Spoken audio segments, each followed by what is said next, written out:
Meeting's to order. Mr. Castile, if you would lead us in the invocation to the allegiance, please. God, thank you for good Thanksgiving for a lot of us.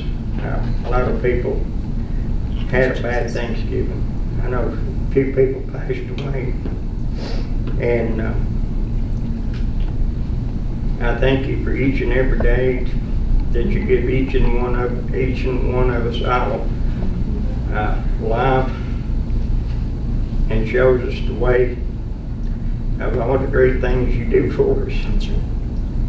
We're very fortunate, Yes. a lot of us, to live as long as we have. Yes, Jesus. And you do great things for all of us. Sometimes we forget, but you sure stay with us. You don't give up. Thank you, Jesus. Thank you, God, for all the great things you do for all the people all over the world. Yes. Thank you, Jesus. And this will be your last meeting before the first of the year. And remember what Christmas is for. And I thank you very much for all you do. Amen. Amen. I pledge allegiance to the flag of the United States of America and to the republic for which it stands, one nation, under God, indivisible, with liberty and justice for all.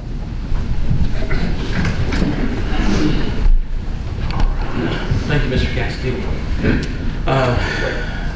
Mr. Wilson, can I get a roll call, please? Yes, sir. Darrell Jeter, District 1. Here. Michelle Glover, District 2. Here. Eddie Skeen, District 3. Here. Michael Bricky, District 4. Here. Danny Castile, District 5. Here. Chris Manus, District 6. Here. Stephanie Addington, at large. Here. Mr. Chairman, you do have a quorum. Great. Has everybody had a chance to look over the agenda? I believe Mr. Wilson has a list of additions that he'd like to make to that. That I do, thank you. First addition would be to add Scott County Life Saving Crew. I guess we'll just do that under new business. Okay. Section D for Scott County Life Saving Crew.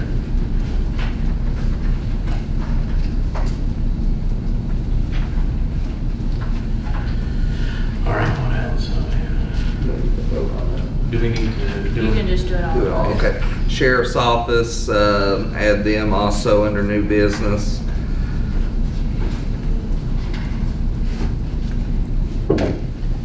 And then Amy Vickers for bookkeeping, and we'll do that right after new business, in between new business and the appointments. Okay.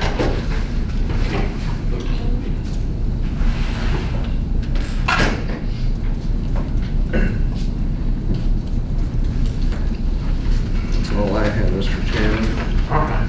Do I have a motion to? I do have additional. Okay. What would you like? Scott County Schools Composite Index update. I think we should leave that one under supervisor comments for this go around.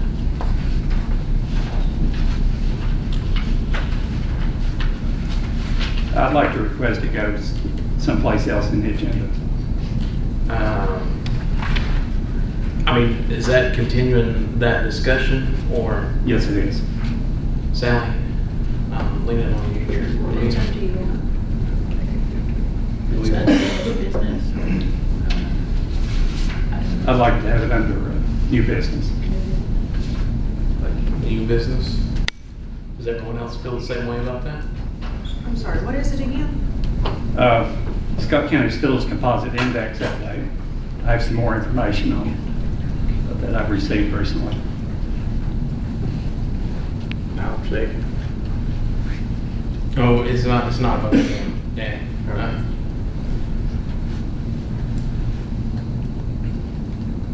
And how does that relate to us?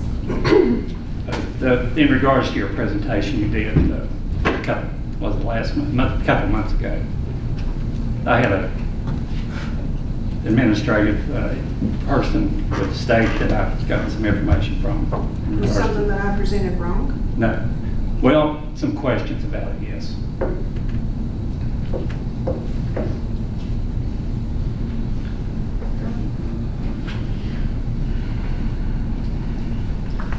I'm not in favor of that. I prefer you to talk about that under your own comments.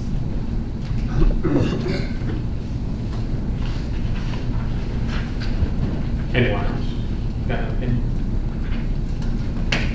I mean, it still gets said at the end of the day. It's fine. We'll still bring it up. It's not, definitely not quashing it. Just trying to make sure the meeting will be good. There's one other thing also. Okay. Commissioner's Office, personal property, auto tax. That Yeah, we probably should have a follow-up on that. I do agree there. I'd like to see where they're at. It's getting close to the due date. All right, we can put that under new business. F.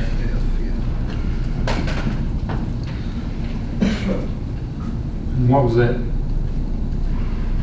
Commissioner's Office, personal property, auto tax update. That's all I have. Okay. All right, so we're adding D, Scott County Life Saving Crew, E, Sheriff's Office, sorry, this is under new business, F, Commissioner Office update, and we're adding bookkeeping with Andy Vickers between new business and appointments. So that would, do I have a motion to that effect? So moved. All right, Mr. Judy makes that motion. Do I have a second? I'll take it. Danny seconds. All in favor, vote by way of saying aye.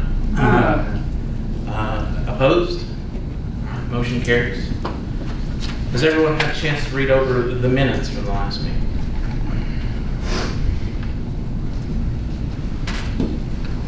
Yes.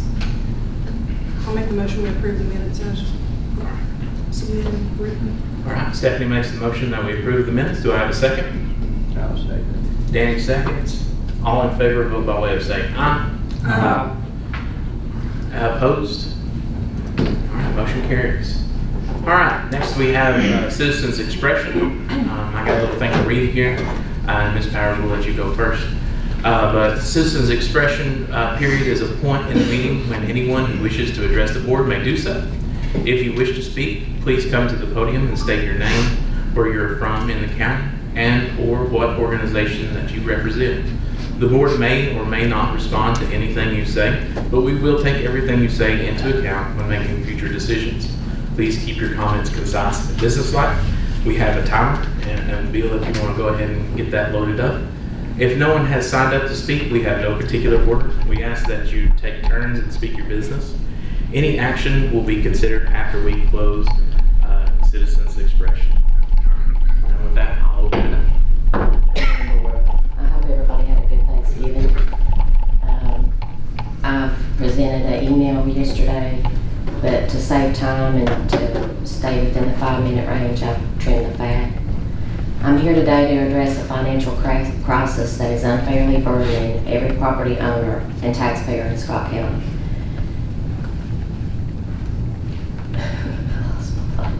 The massive annual deficit related to educating Tennessee students whose family reside near our border. The school board claims that since 2215 grants discretion to waive tuition, they can set the rate to 0 without meeting any other conditions. This assertion misrepresents the law and is the core of the problem. If the General Assembly had intended to allow tuition to be waived freely, it would not have specified the conditions, tuition or agreement for non-resident enrollment in subsection 2215. By specifying the conditions, it excluded the free waiver option, making the school board's current undocumented tuition-free action a contravention of the statute. The reciprocity condition is mandatory. The school board relies on subsection 2215 to admit students from a contiguous state. This subsection is not an open-ended waiver. It requires that the border state grants the same privileges to residents of the Commonwealth. This is a mandatory condition precedent and reciprocity requirement that must be affirmatively established and documented by the board before any tuition can be waived. Statutory construction requires documentation. The school board's position relies on the principle that the General Assembly's mention of the two options, charge tuition or make an agreement, excludes a free waiver. However, the board's own policies show their understanding of this requirement. The board's admission policy JEC, section H, explicitly mentions this policy does not preclude contractual arrangements to permit students not otherwise eligible to attend Scott County Public Schools. This demonstrates the board understands the enrollment relies on a formal documented arrangement, a record of which now they claim does not exist. Waiver requires formal action. The school boards claim that a waiver exists, but the minutes documented that waiver does not render the action. This renders the action illegal. Discretionary power exercised by a public body to spend $1.25 million in taxpayer funds must be reflected in the public record. An undocumented waiver is a contravention of both the statute and Freedom of Information Act. Given that Mr. Brickey remembered a cross-border share agreement was once formalized, and board members were aware of this historical precedent at the June meeting or possibly before, I must ask, why was there zero inquiry into its discontinuation? This failure is not merely procedural, it is directly responsible for forcing Scott County taxpayers to cover over $1 million annually. Much research went into at-large board member Stephanie's presentation of the school board budget, but why was the critical action of investigating this cross-share termination and school board's reasons for terminating ignored? Is this not a fundamental neglect of the board's duty to protect our county funds? We can quantify this financial pressure using the current local data that the board used the last time the board sought to raise taxes. With Judge Kilgore's recusal, I expect the county attorney Sally will try to leverage my pro se status for a technical dismissal. I will promptly challenge that action with a motion to rehear. This case will be reviewed. The courts grant latitude to unrepresented litigants. The board should understand that whether they force me to take the long, difficult route around a hog's ass for a ham sandwich or act reasonably, the ultimate outcome is the same, and your conduct today will bear weight in that pending hearing. I wonder what the court's reaction will be when it's clear the school board had every opportunity to seek direction from the General Assembly or Council, yet deliberately chose the course that guarantees the taxpayer foot the entire bill. Therefore, I respectfully urge the board this morning to take the following formal action. Immediately authorize and direct the county attorney's office to transmit an approval final draft of a proposal to the Tennessee Director of Schools and formally begin the negotiation process for the Interstate K-12 Educational Cost Sharing Agreement. We need to move from discussion to decisive action. Thank you for your time and considering this critical request. Thank you, Ms. Powers. And I would like to remind anyone that comes for a citizen's expression, please don't have any crude language. There are people with sensitive ears that watch this, and I am one of those people. So I would appreciate it if you would respect this body as such. Anybody else for citizen's expression?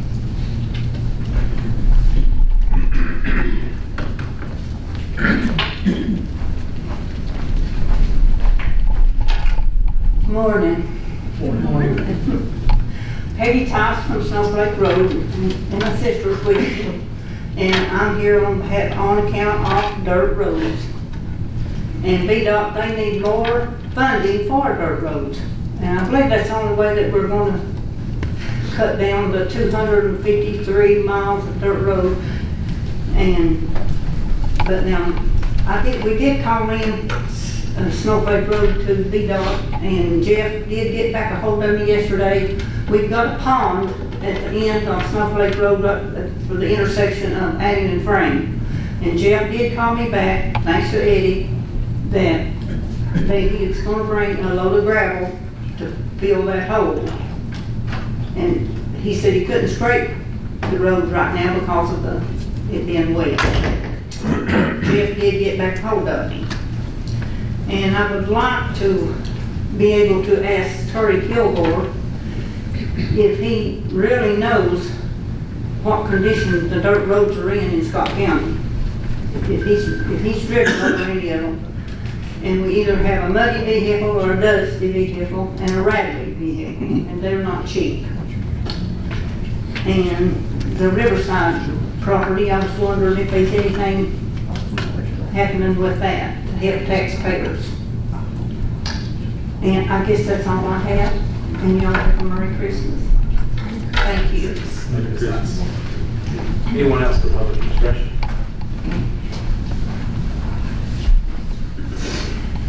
Morning, you all. First off, I'd like to tell Michelle how sorry I am for her dad and mommy. They were great people. We'll be praying for her. As far as VDOT, I haven't seen them about a month, and all they like on Boozy Creek is about 60 yards of being had it all paved from Music Drive up to John Burgess's house, but I don't know that address right offhand. And they've got one place on Boozy Creek that needs to be cleaned out. During this last rain, it went through the middle of the road and it froze in ice. So anyway, they've done a great job.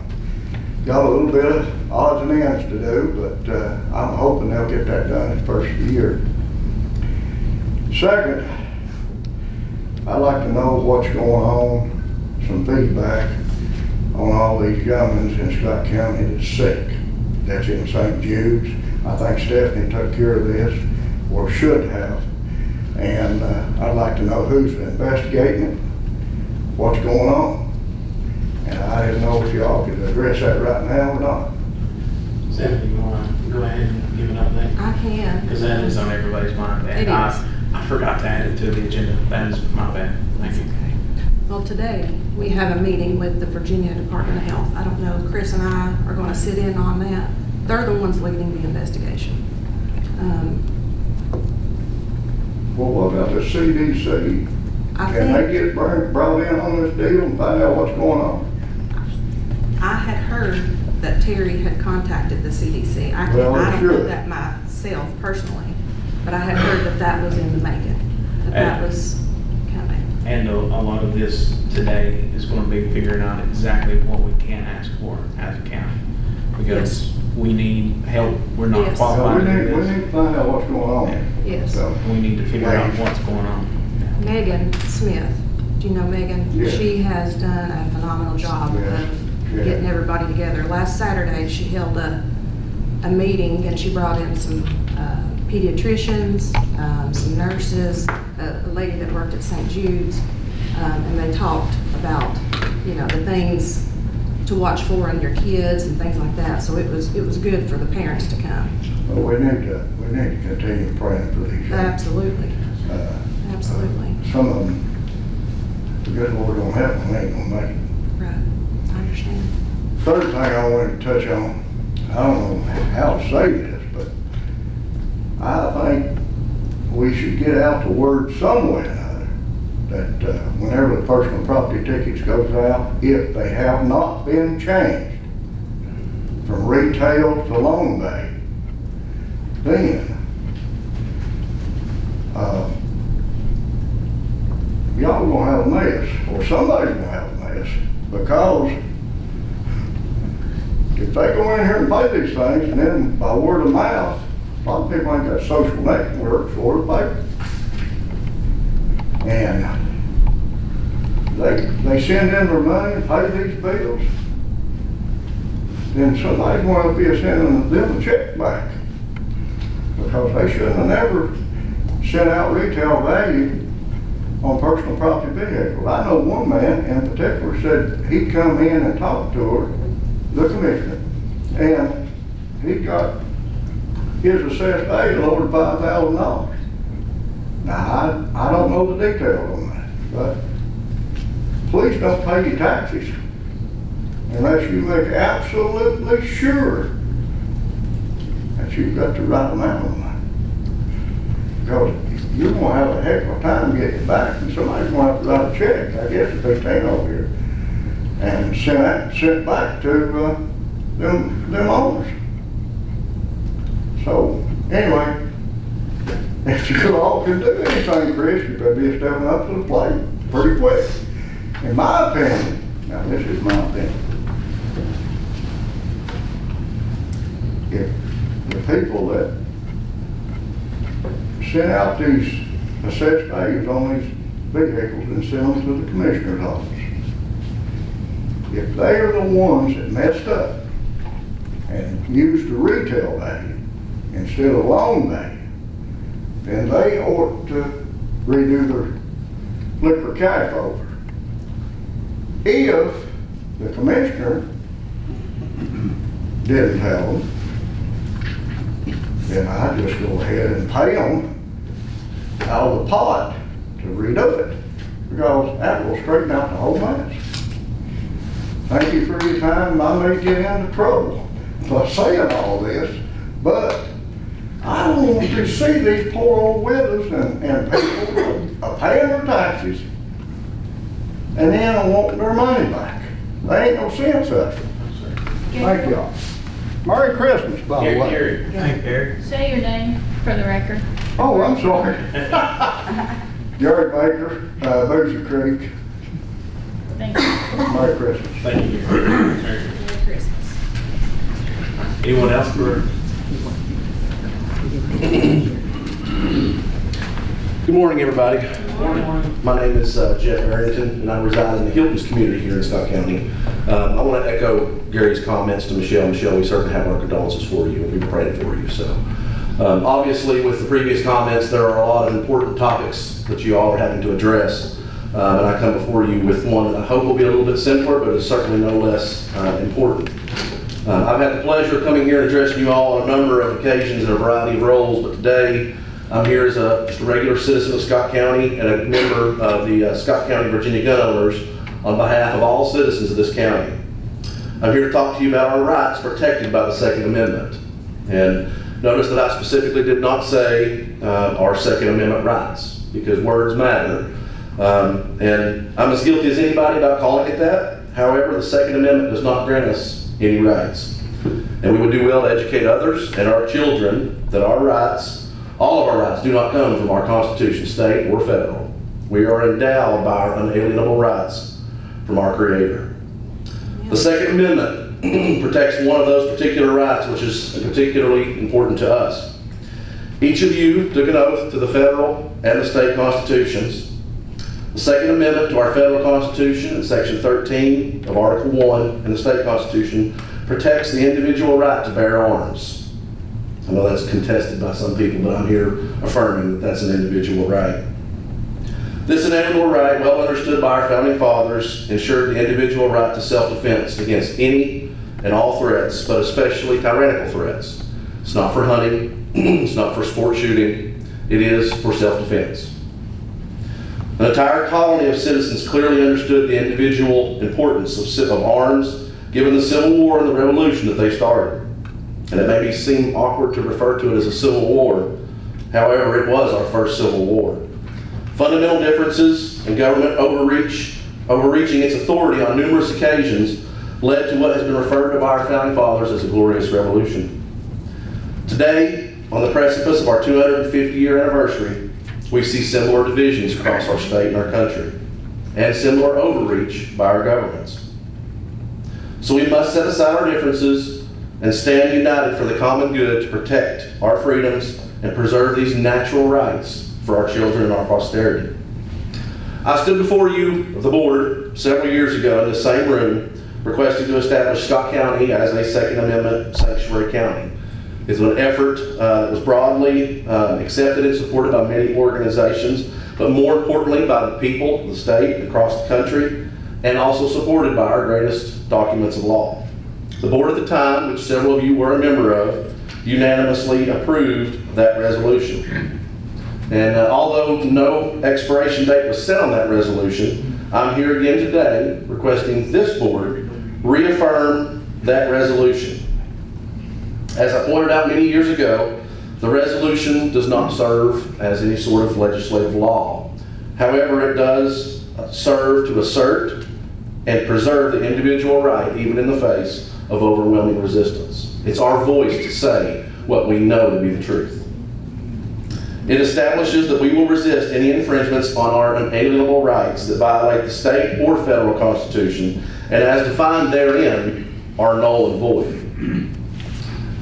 I'm sure each of you are well aware the newly elected incoming administration for the state is bringing with it a new set of philosophies and proposals which will challenge our individual ability to exercise our freedom of choice and rights. These philosophies and proposals truly present a danger to our rights, and they also conflict with natural law, a concept that is foundational to our Constitution and our entire country. As advocates of the right to self-defense, including the right to bear arms, we believe every free person has the right to choose if and how to defend themselves. No one should be forced to exercise that right, but equally, no one should be stripped of the liberty to exercise that right in any form that they choose. We believe the Second Amendment to the federal Constitution says it best when it explicitly states, "shall not be infringed." We are already working closely and coordinating with other elected officials across the county, as well as across the entire Commonwealth, to preserve these individual liberties. We want to be ahead of the curve come January as this new administration rolls in. We have established contacts here in Southwest Virginia across Lee, Wise, Russell, and other counties, north all the way to Fairfax, Culpeper, Virginia Beach, and other counties across the entire Commonwealth. Well, there is an effort underway to reaffirm the Second Amendment sanctuary statuses across the counties, across the entire Commonwealth. And today we hope that each of you will stand and reaffirm your commitment and your oath to the state and federal Constitution to ensure the incoming administration understands that our unalienable rights shall not be infringed. Thank you. God bless each of you. God bless Virginia, and God bless the United States of America. Thank you. I did have a question, Mr. Aaron. Yes, sir. Has there been any new legislation, will there be any new legislation with the new session starting in January? There already have been several laws that have, bills that have been pre-submitted. The most recent one I saw, if you're familiar with the recent ruling that there was an injunction, I believe it was filed, that a judge had made the decision that, for instance, private sales previously in the state had required a background check, any private sales. If I meet somebody and do a private transaction, including a cousin or a father or a son, if I wanted to sell them a firearm, that was required to go through a background check. The incoming Attorney General, if we want to call him that, I suppose, he will be our Attorney General. Given the comments that he has said, he has already, for instance, tried to, I believe, step over some lines and said that he thinks that needs to be undone, and that all private transactions also require a background check, among others. They're also looking, they've already pre-filed some related to so-called assault weapons. There is no such thing. There are firearms. There are tools that are used by evil people.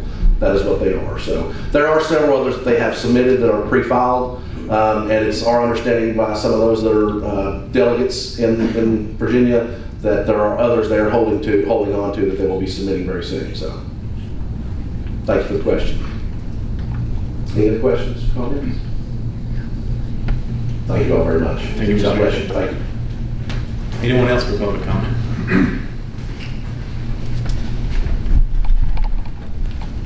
Good morning. I'm Donald Purdy from the Hilton's community. And I would like to, again, back up what Jeff said about the Second Amendment sanctuary status. I think we need to reaffirm that. It's vital. We can't afford to let people step over and onto our God-given right. We just can't do it. We got to stop it, and it starts at the local level. And I appreciate you guys if you all would support and reaffirm the sanctuary status for the Second Amendment. Thank you very much. Thank you, sir. Anyone else for public comment?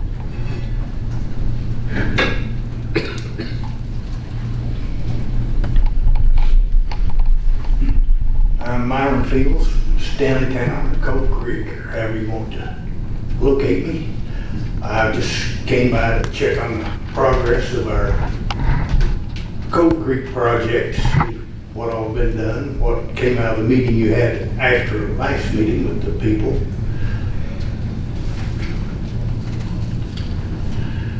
Yeah, I'll comment on that. So we did meet with NRCS twice, I guess, since our last meeting. The first time we went over some projects that they had looked at, and the Cove Creek project was listed as ineligible. But now we did fight, and we brought up the map. It was a long meeting. We talked about the problems that you had brought up and what we were seeing there, and they did change that to eligible. Now this is all on the preliminary level. So now this goes, all the list of projects that's been deemed eligible go to the national office. And the national office will give it the last review, and then we'll hear back on their final list. So that's where we're at. We're waiting on the national office to say whether or not those eligible projects will remain eligible. But Do we have a timeline on that? I don't remember if they set a timeline. I know they did say with the government shutdown that they're backlogged, so it takes longer than what it normally would. But we did move the needle on it. So Did you all get the letters sent out to the different entities? You were going to send letters to the different entities requesting help, like Terry Kilgore and Well, Griffin. I think they've all been involved in this process throughout, and through notifying Army Corps of Engineers, and of course through NRCS and FEMA and stuff. So all the agencies definitely have it on their desk. I know I talked to Terry or Kilgore the other day, and he hadn't received a letter from you all.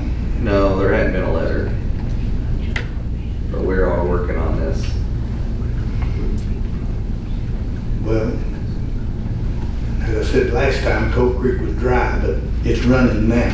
Yeah. You got water in it, so it shouldn't make that much difference, because if it's dry 6 months out of the year, it should take care of a little lot of the wildlife. Can I make a statement, Myron? Yes, sir.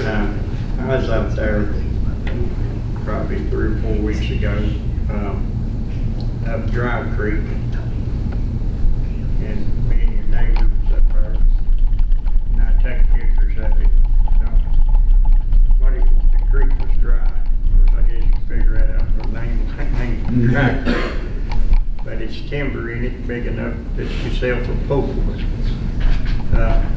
You can see that it's washing even in some of them other people's fields. What it is, the state looks to me like they built it up on their side, so it wouldn't be in the road. And it's cut. You could even see some of the riffraff that they had put in the tile up there. I can't think of the church there in the curve. Durham Chapel. Durham Chapel, right. Now you can see some of the rock that the state had fixed was even washed down through there several hundred yards, maybe 200 yards, 300 yards down through there. Well, now, some of the rock that they put in Dry Creek and on up Cove Creek are down behind my house. Yeah, well, like I said, I was gonna say they're halfway to Stanley Town. Some of them are already there. Yeah, and now, you know that I've called Griffin's office several times, and even when he was in Duffield the other day. I'm gonna say it the way I took it, okay? It might not have been true, but this is the way I took it. I think a lot of them's passing the buck. Oh, yeah. And they throwed it back on Josh Williams' thing. I think to get them to get themselves out of it. Now, the deal is, we all see that it's got a problem. If you don't, if you didn't go over there, you probably didn't see it. But if you go there, you're definitely gonna see the problem. And it's every neighbor that you set up through there. And, the thing should have been being worked on during the summer, because the wet season is done set in. Mm-hmm. And we know that it done it 3 times last year. Now, I'm like you, I don't know why it takes so long to get the ball rolling. But we might get lucky and won't have no major floods, but it's a long ways between now and spring. It is. And anything that Josh you can do for us, I really thank you, because I know these people. And I see the problem because I've been out there several times to try to help them. Like Lennis Begley, up there, his house got flooded out. That's been well over a year, and I don't know how far along they are with that. But there's a man that's been out of a house for a year, and if this thing comes about, there's gonna be some more people out of some houses. Very well could be me. You're the most likely candidate. That would be my personal opinion. And, I won't quit. You keep me in contact, make sure I don't forget, or just jog my memory. I won't forget, but I'll do whatever I can do for each and every one of them, okay? You was talking about passing the buck. That's like the last time I called Morgan Griffith's office. They said they needed a letter from Mr. Wilson. That's good. They put me on Mr. Wilson. They passed it back here. So you got the same response as I got. Oh, yes. Well, we'll stay on. And I don't know how it's Mr. Wilson's problem, but that's what they done to you, okay? Yeah, it's just gonna take aggravating them enough to where they finally say. That's exactly "We're right, going to," Chris. just to shut up.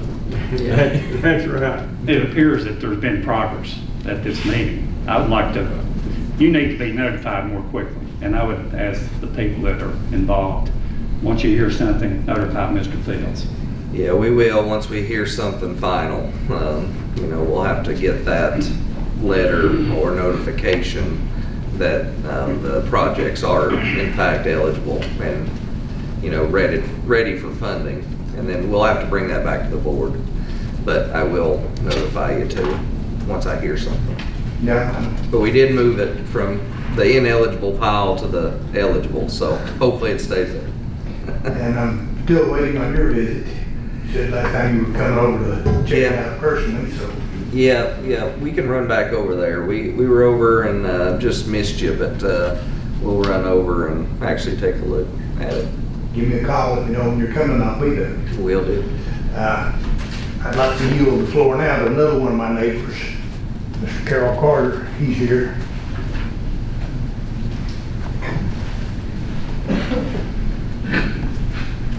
Good morning. My name is Carroll Carter, and I'm here to support Myron in what he's trying to do. My family owns property on both sides of Cove Creek. We're just downstream from where Myron is, and the fields is. The creek, the elevation of that creek, I guess what has happened over the years is when the water gets up, it appears that the rocks all kind of move down. So the elevation in which we are, it's basically filled the creek up. So there's virtually no banks there at all. There's a lot of debris, trees in the creek from the, last September. There are a few of my neighbors there below where we are that their houses are susceptible to being flooded when the creek overflows. This last September it also did damage to Maid Stanleytown Road and there at the intersection of Ryco Memorial Road there as well. We are losing ground to the creek because it's now eroding over into the field as well. There is, hay and pasture losses as well involved. Soil erosion. When the creek overflows the bank, it dumps a tremendous amount of sand over the land. This past September, after the flood that we had, spent, numerous days, dragging sand off the pasture and the hayfield. So, Cold Creek is a problem, and it's going to get worse, as, Myron has pointed out. But I just learned of what he was, trying to do, and I wanted to come today and to show my support as a neighbor for that. So, thank you. Mr. Carter, Yeah. could you tell us, I've not walked down through there on your place at that. Could you tell me about how full Cold Creek is down there at your all's place? Yes. It's filled up with the river rock. Yes, the last time I think the creek was cleaned out would have been after the flood of '77. I think if I'm correct on that. I believe you are.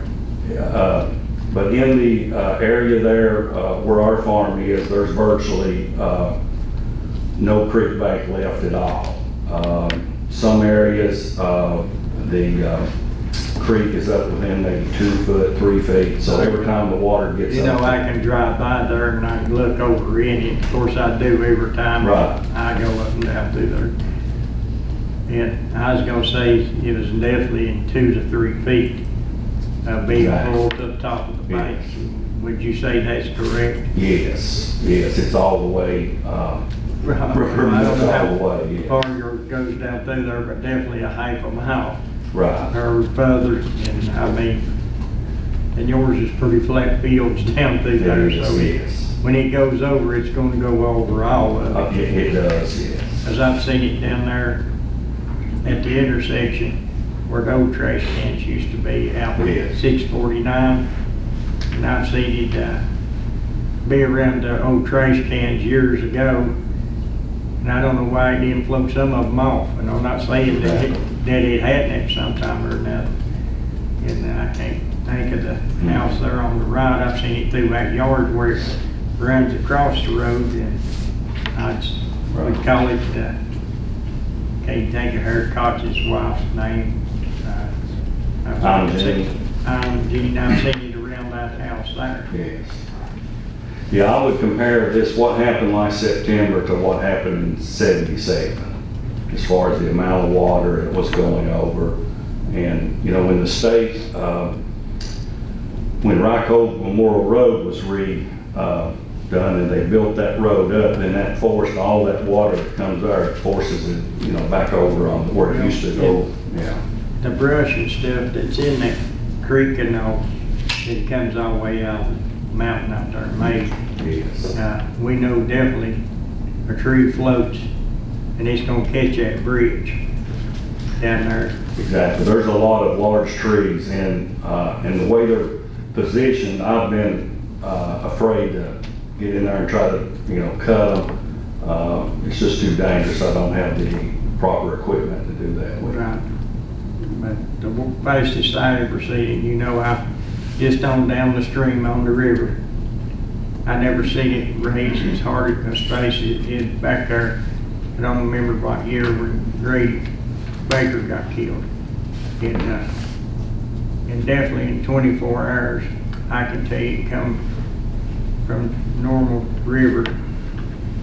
Then it took, and when I woke up that morning, probably 7 o'clock, I looked out and it was in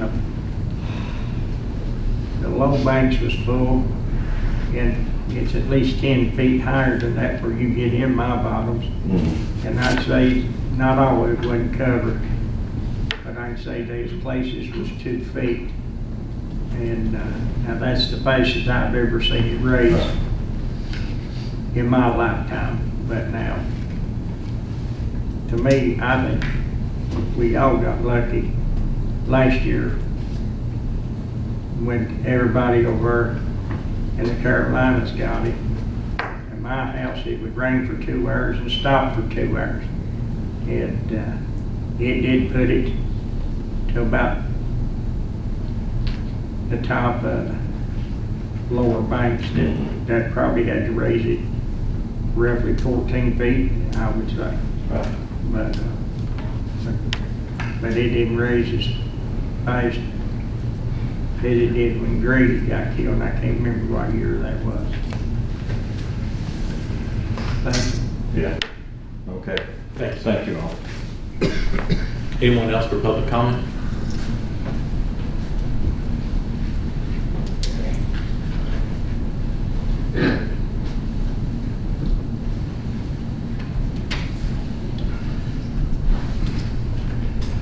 I'm Junior Jennings, I'm Mays County Town. Danny, he come up, looked at the stream up above me there, and there's trees in it. If it's not cleaned out, it's gonna take the road in two, if it makes it all the way down Cold Creek Road. They'll take my bridge, I guess, go on down and cut the road in two down there. But there's big trees in there, like Danny. Like I said, it's big enough that you can sure sell it for pulpwood. Yeah, it is. Now, if it takes this man's bridge out, it will take anybody's bridge out, because I think you told me it had 7 beams under it. It's 7 of them. And it's a well-built bridge as I've ever seen anybody build a homemade bridge, if that's what you want to call it. I told him if he broke that down, I'll sure like to see it. He said, he said, Danny, I've had concrete trucks across it. And you can imagine, as many tickets as I've got, I might be the broke the world record in overweight tickets, as much stuff as I've hauled. And I ain't one bit shy to tell you, I ain't had a few at $4,500, okay? And I guarantee that I can go across that bridge that man's built. Now, if the timber gets to it, his bridge is gone. Oh, yeah. Now, it ain't no rinky-dink bridge this man has spent his money to get across it. I've had concrete trucks across it, and when they paved the driveway, they said they had 21 tons of asphalt come across it. So, it's got 7 big H-beams running, 4-inch flooring on top of that. And that's Dry Creek where we looked at. Some places, it is starting to cut it. I wouldn't say it's major, but it's gonna get major. Oh, yeah. Now, if you want to see major, go to Mr. Fields's. I've seen it. It's cut an island that I would not be surprised that it's a half acre to acre that his property's sitting in the middle of the creek now. And on the other side, I would not be one bit make a bet that it ain't cut 100 feet on the other side of the island over on Mr. Fields's. Mr. Carter there, where his place is at, it don't seem like it's been as bad on it as it is Mr. Fields's. And maybe you got lucky, but I'm sure to tell you, I look at it all the time, even before these floods ever started coming, or I mean, we've had them all our life, but I'm telling you, it ain't only Cold Creek, it's Stony Creek. It's the same way. We never had a problem with cleaning it out up through the 60s, because I remember them working for a couple of years in them creeks. I don't know why we could clean it in the 60s, but we can't clean it now. Yeah. We found a bunch of red tape. And I'd hate to bring it back, but everybody seems like wants to put it on you, Mr. Wilson. I mean, and you ain't got anything to do with it. I think they'd have more power than you do. Yeah. But anything that you can do, now, each one of them has asked me, I've sure come and checked it for them. And I don't care who asked me to come check anything. I feel like that's my job. Yeah. I appreciate you coming up and looking at that. Maybe we'll get something done, I hope. Thanks. Thank you. Thank y'all for showing up. Anyone else for public comment? All right, we'll close public comment. I was looking back through the minutes there, and it appears that we did have some discussion about sending a letter. but this board never made any formal action to send the letters. I'd like to go ahead and introduce a motion to send those letters to Morgan Griffith, Terry Kilgore, Tom Pillion, and the Army Corps of Engineers, just as a formality. I know that we're already in discussion with them, but that way they don't get to say that we've not made them aware and told them or talked to them about it or anything. So I'll make that motion. I'll second that motion. And Stephanie seconds it. All in favor, vote by way of saying aye. Aye. We'll send those letters out. Sorry about that. It got lost in our discussion last time. Do we want to take any actions for, I know you had emailed the board about Second Amendment. Do we want? We have a, I have so we have an under agenda new item. business. Oh, Under new business. sorry. I wanted to make sure we covered it. Chris, can I Yes, sir. interrupt you 1 second? Yes, sir. I was just making. Maybe Sally, Josh, somebody here can straighten me up. Do you think that we maybe would need to send a letter to the governor? I mean, as long as we're sending letters, we'll just copy them on. Well, I don't know. It don't seem like we've had any action with the other ones, so Might as I well. don't see what it's gonna hurt. And like I said, we also need to mention Stony Creek up there too. Because that's, it seems to get a little more wilder than Coal Creek because it's a little bigger, but it has the same problem. All right, yeah. We'll make sure we send that out. We've got a formal board action for it. Is there anything else that we want to do? Regarding this topic, or just response to citizens expression? Just respond in general to citizens' expression. Okay. Most people know that Mr. Baker was the former Commissioner of Revenue, so I think he has a lot of knowledge. Do we want to discuss that with the agenda item that was added? Yeah. Okay. Ms. Tice brought up Riverside property. They were seeking Virginia Department of Housing financing. Is there any new information on that, how that went? It's been submitted. I haven't heard anything as far as, whether it was awarded or anything. So they went through that process one time and they got denied. But then they talked to the folks in Smith County, I believe, that were able to get that before and readjusted their application. Right. And so they've got a much stronger application this time. They are hopeful, Yeah. that it'll turn out better. And it seems like this administration and everyone involved is a lot more receptive to the needs of Southwest Virginia. So. Can y'all put Snowflake Road in that letter to all I'll tell you what, Ms. Tyson, we go to Richmond in January of every year, and I'll definitely bring it up when we see Todd and Terry and anyone else that we meet. I've done that every year, but I'll just keep doing it. So maybe I'll aggravate them to death. That's my only strategy for that. It's like getting blood out of a turnip, getting money out of the state. One other thing, Ms. Powers had brought up some different issues.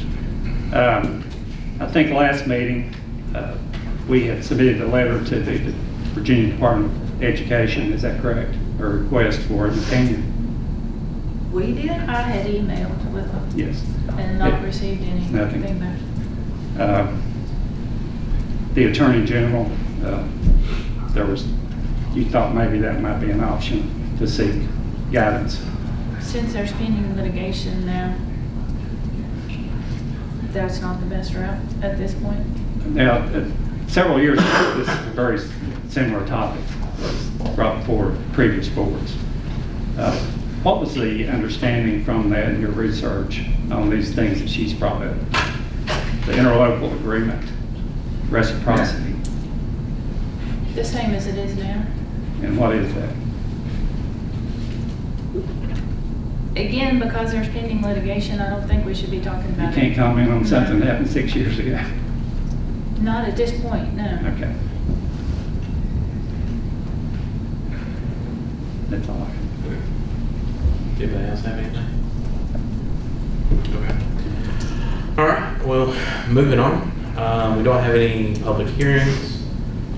We don't have any unfinished business. We did cover the meeting with the Virginia Department of Health to talk about the cancer cases. I just want everyone to be aware that we do have a meeting with that, and we're moving that forward to see where we get at there.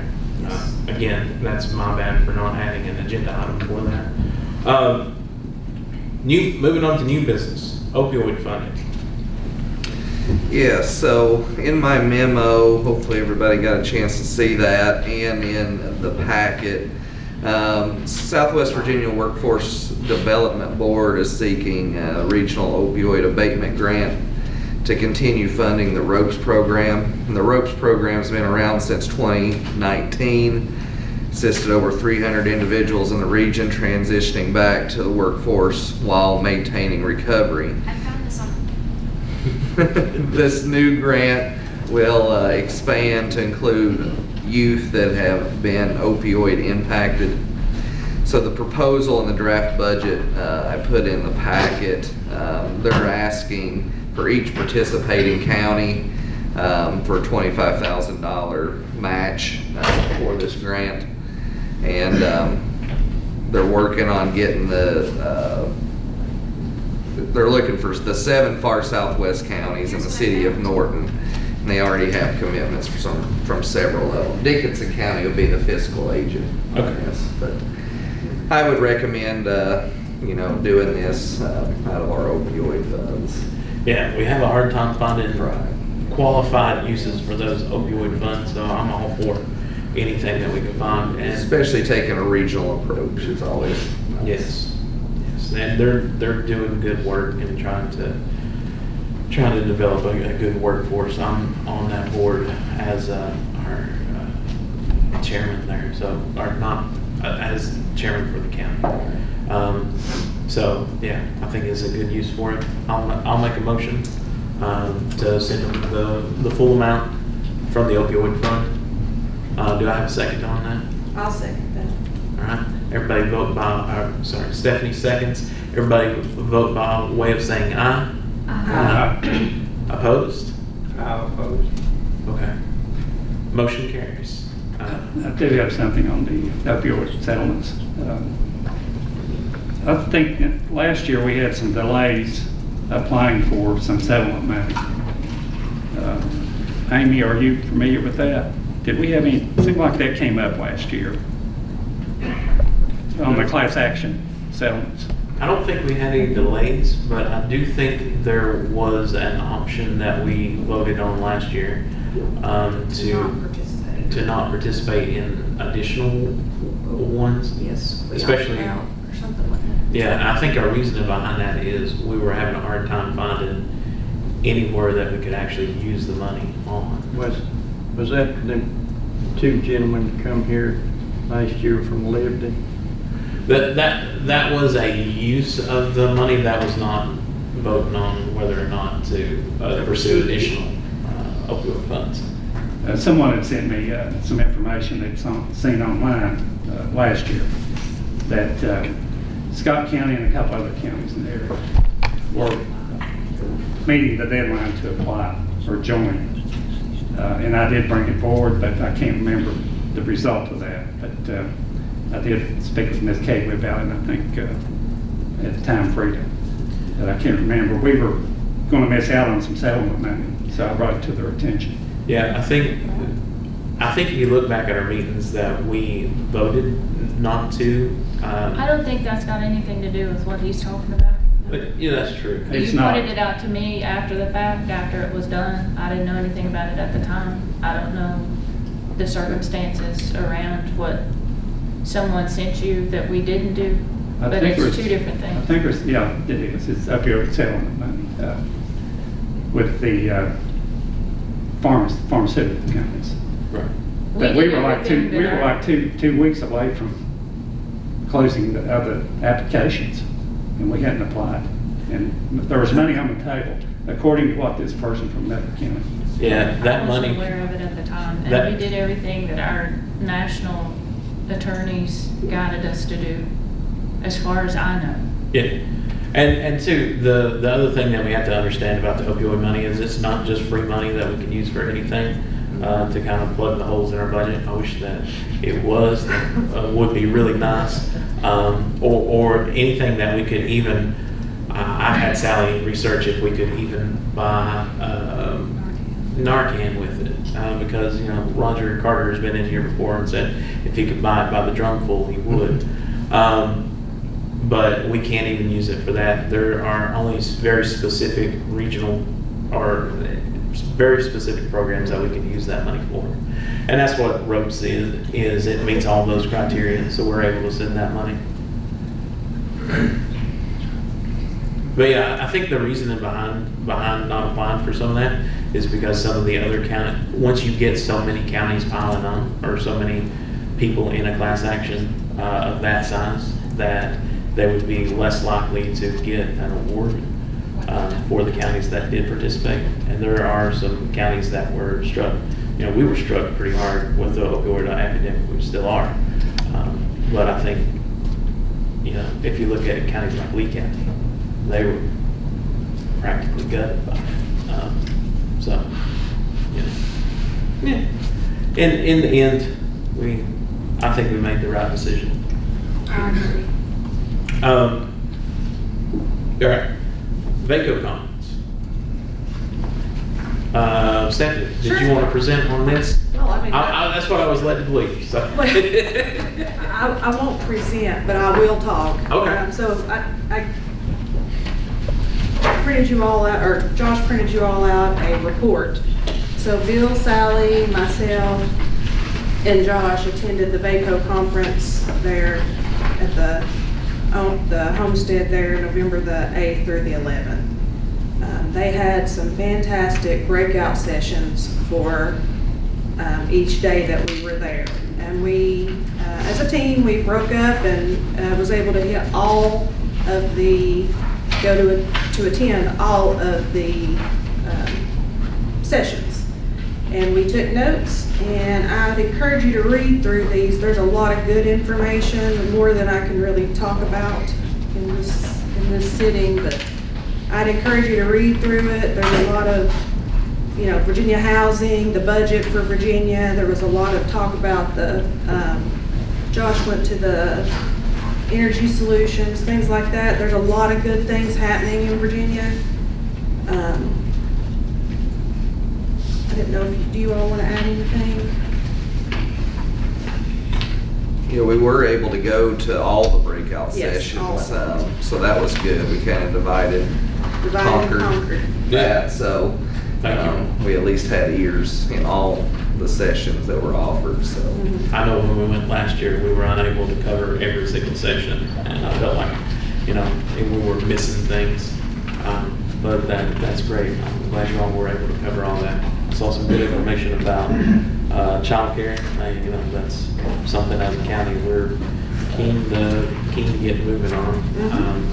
A lot of information about energy, being energy resilient. And I think, you know, once again as a county, we're very keen on building our local energy capacity as well as helping. That was a good one too. And the other thing I'll add is I was able to talk to and make friends with the supervisors from Dickinson County, some from Russell County, Wise County. Is there somewhere there was? But I've gotten their contact information, and I would love for us to, you know, be able to, as boards, sit together and discuss things. You know, have one every so often or something. We even talked about that there, that we needed to be more in contact with each other. Yeah. Because a lot of the stuff that's happening regionally, we all need to be on the same page with, right? So it would be I think it would be good if we could, you know, coordinate an event for us all the local counties, especially, you know, with the regional improvement committee stuff, or the regional improvement. So I think that would be great. I've got all of their contact information, and I've talked to them since, so. That's great. Yeah, it was great. It was great. Anyone that attended, was there anything that really stood out to you all of an opportunity we could pursue, or a direction that that the state is moving, or more counties in the state are moving that we need to anticipate?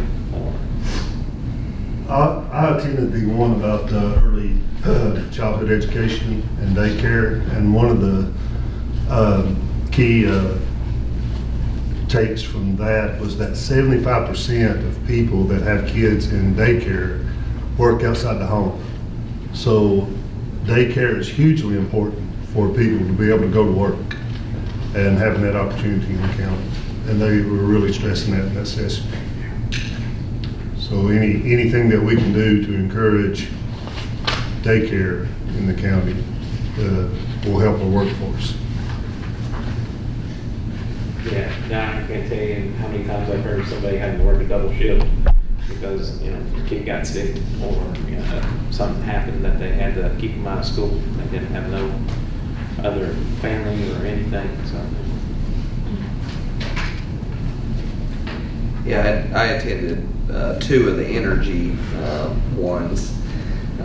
So most of my sessions were all focused on the energy landscape in Virginia, and there's some good resources kind of coming out of Loudoun County with as many data centers as they have. I think they maybe have the most of anybody in the whole country.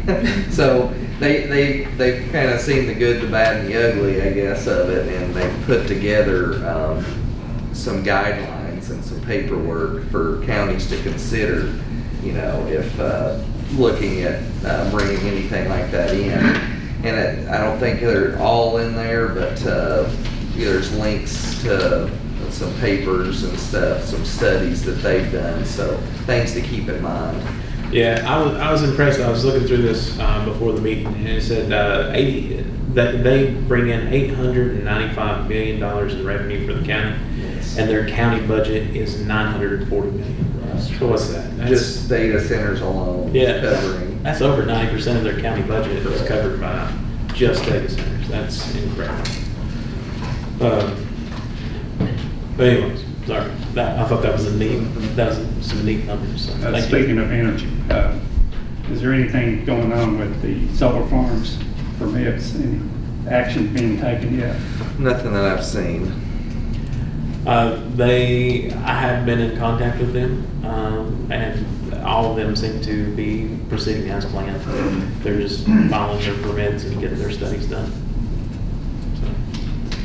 So, Mr. Chairman, in another session, it was talking about the workforce in Virginia, and something that we can do in the county that I took note of is getting our businesses and factories in contact with our vocational school and the community college for CTE training to figure out what those kids need or what those companies need those kids to know to be employed.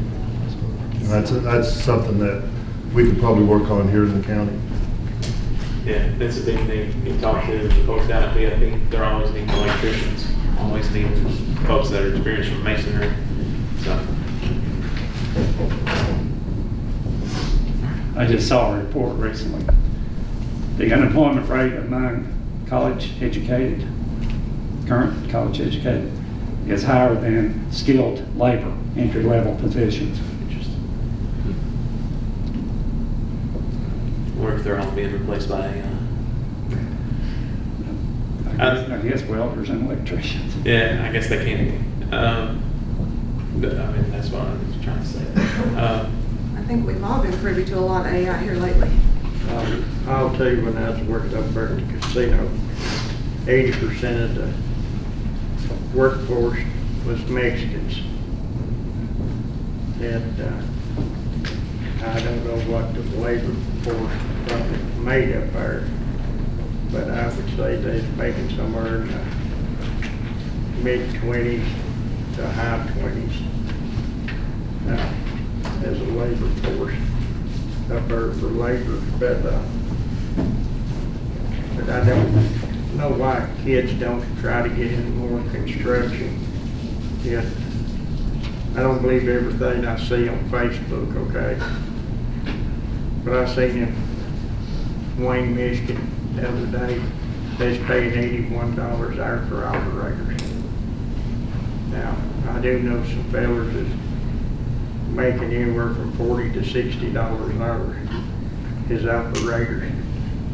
And electrician is even a higher skill than an operator. Any other discussion of the VACO conference summary? Thank you all for typing this up and giving us kind of a look. And thank you all for working it out to attend every single session. That is fantastic. I'm sure there's going to be a lot of opinions in there that are going to inform us on our way forward, especially in January. There was a very interesting one I went to on the federal and local landscape and what the outlook is. I just encourage you to read my notes. It's a little worrisome, I'll be honest, for the counties. Yeah, probably a lot more of the cost is going to be pushed off on It the is. counties, isn't it? I felt like that was the point for that, is to say that the counties are going to have a lot more, are going to bear a lot more than what they are currently. Yeah, it's been heading that way for quite some time. It has. I think it's finally coming to sort of a head. Yes. So it's worrisome how that's going. It is. But we will get through it. We're resilient. We are resilient.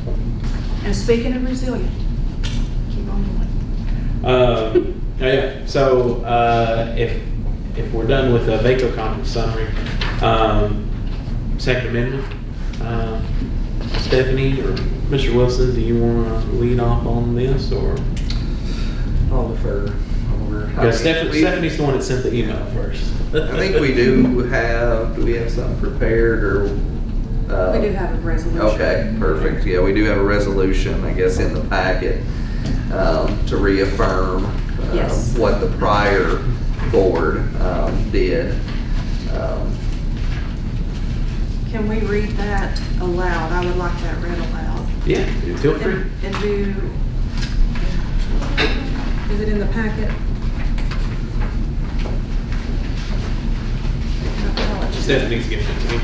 Or not Stephanie, Sam. Oh, you got it. Thank you. I take the credit for it, but I think it's Sally give it. Oh, thank you. So here a couple years ago, we were, like Jeff said, we were approached about becoming, rolling out this ordinance. And I, for one, am 100% completely and solidly behind it. I feel. It's a resolution. Resolution, yes, it's a resolution, sorry. But I'll just read it, and I would like for us all to, at the end, take a, commitment to it, if that's okay. Is that how we need to do that? Or ever how you want? Adopted. Adopted, okay, so it says, whereas in acknowledgement of its deep commitment to the rights of all citizens of and visitors to Scott County to keep and bear arms, the Scott County Board of Supervisors previously adopted a resolution in affirmation of the oath of office and regarding a commitment to respect, preserve, and enforce the Second Amendment of the U.S. Constitution and Article 1, Section 13 of the Virginia Constitution. And whereas certain legislation has been passed in the Virginia General Assembly that allows localities to, by ordinance, ban otherwise lawfully possessed and transported firearms from certain public spaces, causing law-abiding citizens to be exposed to a patchwork of local ordinances as they travel throughout the Commonwealth. And whereas the Scott County Board of Supervisors acknowledges the significant economic contribution made to our community by tourists and visitors and does not wish to discourage travel to Scott County, and whereas Scott County wishes to welcome all law-abiding citizens who wish to live in, visit, or otherwise participate in the economy of our community, including those citizens and visitors who choose to legally carry a firearm for personal protection, and whereas the Scott County Board of Supervisors does not wish to infringe on the rights of the citizens of or visitors to Scott County to keep and bear arms. And whereas the Scott County Board of Supervisors wishes to express its continued opposition to any law that would unconstitutionally restrict the rights of the citizens of and visitors to Scott County to keep and bear arms. Do I read the last part? Now therefore be it resolved by the Board of Supervisors of Scott County, Virginia, that the Scott County Board of Supervisors hereby declares that Scott County, Virginia will not exercise any authority granted to it by Section 15.2-915E of the Code of Virginia to regulate or prohibit the otherwise legal purchase, possession, or transfer of firearms or ammunition. And I'd move that we adopt this. Do we have a second? I'll second. Mr. Jeter seconds. Everybody vote by way of saying aye. Aye. Opposed? Motion carries. All right, moving right along.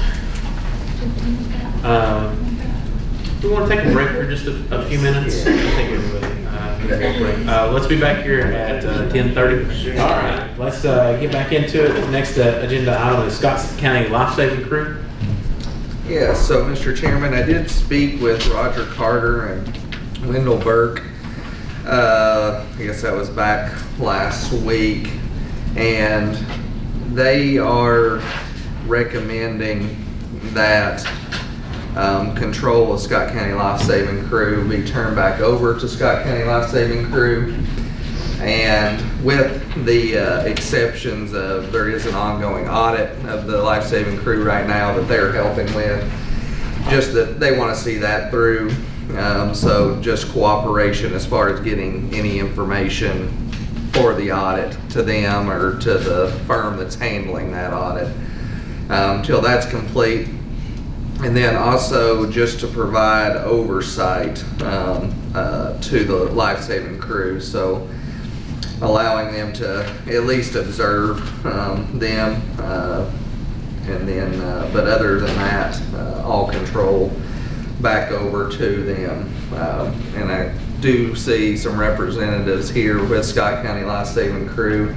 I did talk to Mr. Lambert yesterday and kind of told him what the expectations were, and that we're all certainly rooting for them, and we're happy that it seems that things have made a turn for the best, so that's good.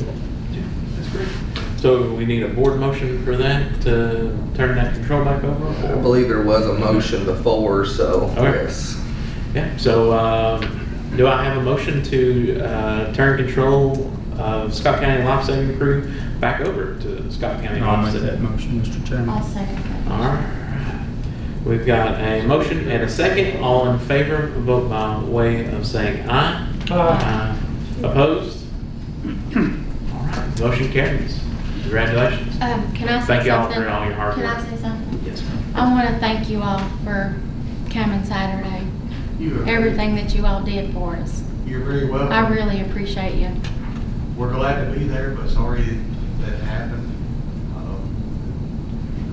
Especially during the holidays, it makes everything worse. I'm right there in that boat with you, but anything that we can do to help anybody. Well, you've all always took care of my mommy and my daddy, and I know you've been up there several times. Oh, yes. It warms my heart that, you know, we've got good people that will take good care of you here in Scott County, and I do. I appreciate you all so much. I know I was a little hysterical and everything Saturday, but It's the human parts of us. yeah.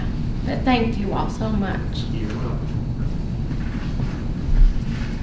All right. Any other actions we need to take in consideration of this? Nothing for the Life Saving Crew. Okay. All right. Moving on to the Sheriff's Office.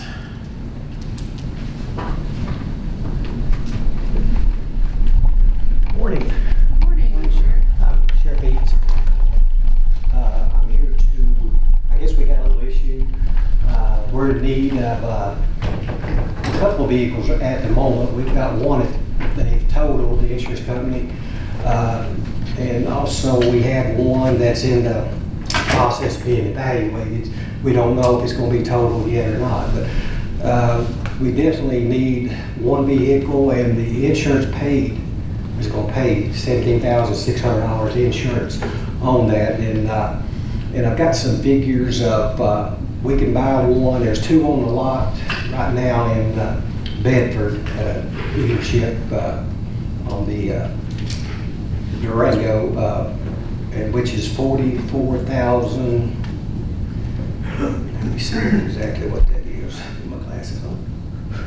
$44,038.79. That's what it is as of now. And then you subtract the 17,600, and you're going to end up at 41,430. Then you have the upfit. Well, the upfit is around 15,000, give or take. What the prices have fluctuated on the equipment. So what's 56 total after that? Let's see, the total after, well, I added 15,000, be $59,038 minus the total vehicle reimbursement of 17,600, and leave a total of approximately 41,438. And the quicker the better. He's got two left, so hopefully something can be done sooner than later, but I guess you all have to make that decision for us. And the second one, where it's borderline totaled or hit of air, so it's suspension stuff, and a little bit of body damage. I would recommend that we go ahead and approve the purchase of this vehicle for the sheriff's office. They are running behind now with the two kind of on the sidelines, and the ones, their backups, are not necessarily in the best of shape. We did get a little bit of money that would cover this from the regional jail, and that's where I would recommend that it come from. Did we ever conclude looking into leasing and how that might be financially better for us? Is this the time to bring that up, or is that more of a budget season discussion?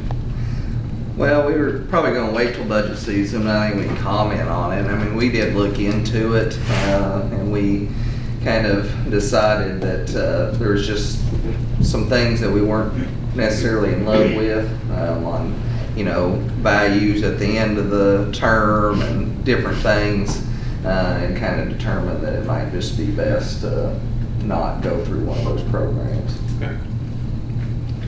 Okay, so that's the recommendation as of now, is the not to lease. I mean, that would be a discussion into budget season, but I think right now my recommendation would be that we purchase one, but I think it's 26 Dodge Durangos for the sheriff's office. And how much did we get back from the regional jail? We have. I was looking that up.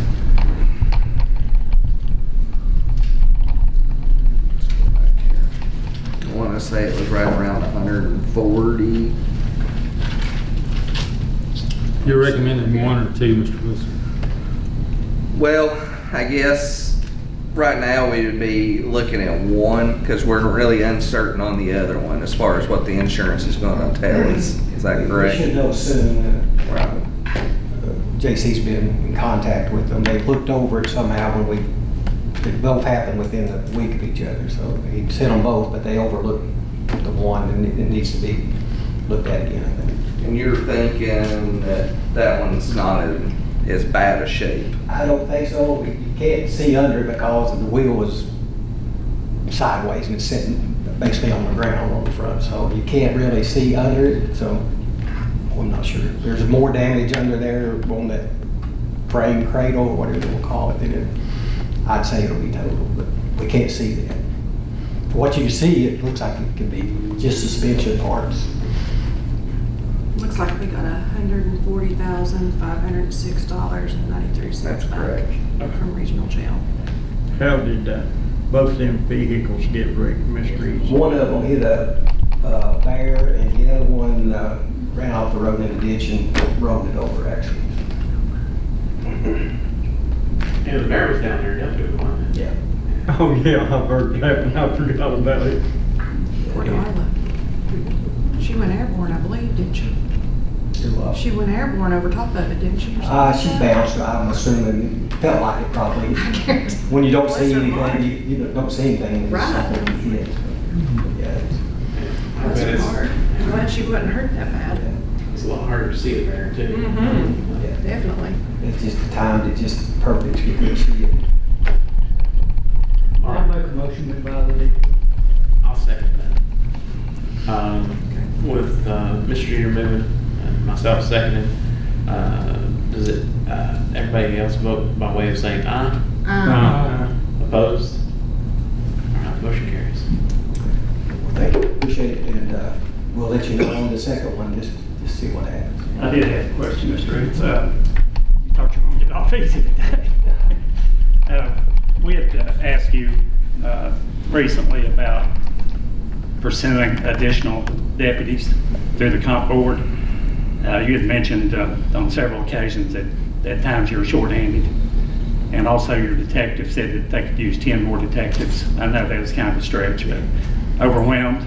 But you decided not to pursue the comp board approach to adding additional people. What's your thinking on I that? have pursued that. I've asked those questions. And I can't go into, I can, but it might not be good to put out situations with the comp board and numbers and population. Is what they base their percentages on and what deputies you have per 1,500, for every 1,500 population.